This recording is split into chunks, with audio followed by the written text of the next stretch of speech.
सोचिए, जिस योद्धा ने कभी किसी से हार नहीं मानी, वही अर्जुन युद्ध शुरू होने से पहले अपना धनुष नीचे रख देता है। आखिर ऐसा क्या हुआ था? आइए जानते हैं भागवत गीता के प्रथम अध्याय अर्जुन विषाद योग। महाभारत का युद्ध शुरू होने वाला था। कुरुक्षेत्र की विशाल भूमि पर कौरवों और पांडवों की सेनाएं आमने सामने खड़ी थीं। दोनों पक्षों के महान योद्धा युद्ध के लिए तैयार थे। हस्तिनापुर के अंधे राजा धृतराष्ट्र युद्ध भूमि का दृश्य स्वयं नहीं देख सकते थे, इसलिए उन्होंने संजय से पूछा, हे संजय, धर्मभूमि कुरुक्षेत्र में युद्ध की इच्छा से एकत्र हुए मेरे पुत्रों और पांडु के पुत्रों ने क्या किया? संजय ने युद्ध भूमि का दृश्य सुनाना शुरू किया। पांडवों की विशाल सेना को देखकर दुर्योधन चिंतित हो उठा। वह अपने गुरु द्रोणाचार्य के पास गया और बोला, गुरुदेव, देखिए पांडवों की सेना कितनी विशाल और शक्तिशाली है। इसे आपके ही बुद्धिमान शिष्य धृष्टद्युम्न ने सजाया है।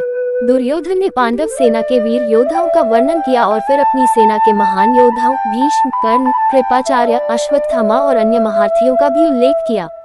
इसके बाद युद्ध की घोषणा के रूप में पितामह भीष्म ने अपना सिंहनाद किया और शंख बजाया।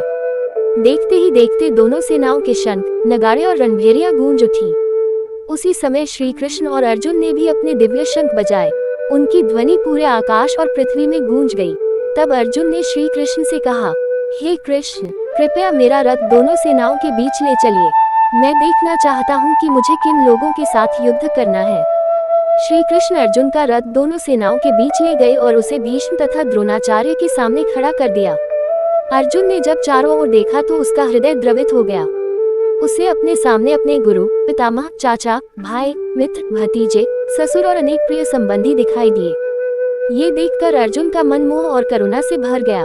वह दुखी होकर श्री कृष्ण से बोला, हे कृष्ण, अपने स्वजनों को युद्ध के लिए खड़ा देखकर मेरे अंग शिथिल हो रहे हैं। मेरा मुख सूख रहा है, मेरा शरीर कांप रहा है और हाथ से गांडीव धनुष छूट रहा है। अर्जुन आगे बोला, मुझे न विजय चाहिए, न राज्य चाहिए और न ही सुख चाहिए। जिन लोगों के लिए हम राज्य और सुख चाहते हैं, वे ही आज हमारे सामने खड़े हैं। मैं अपने गुरुजनों, पितामह और रिश्तेदारों को मारकर कोई सुख प्राप्त नहीं कर सकता। यदि वे मुझे निहत्थे भी मार दे, तब भी मैं उन पर शस्त्र नहीं उठाना चाहता। अर्जुन ने युद्ध के भयानक परिणामों के बारे में सोचना शुरू किया।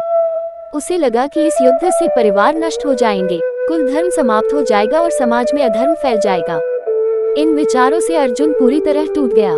उसने अपना गांडीव धनुष नीचे रख दिया, युद्ध करने से इनकार कर दिया और शोक से व्याकुल होकर रथ में बैठ गया। यहीं पर पहला अध्याय समाप्त होता है। अर्जुन पूरी तरह भ्रमित और निराश हो चुका था। अब वह श्री कृष्ण से मार्गदर्शन पाने के लिए तैयार था। यही अर्जुन की उलझन आगे चलकर भगवत गीता के दिव्य ज्ञान का कारण बनती है। हरे कृष्ण।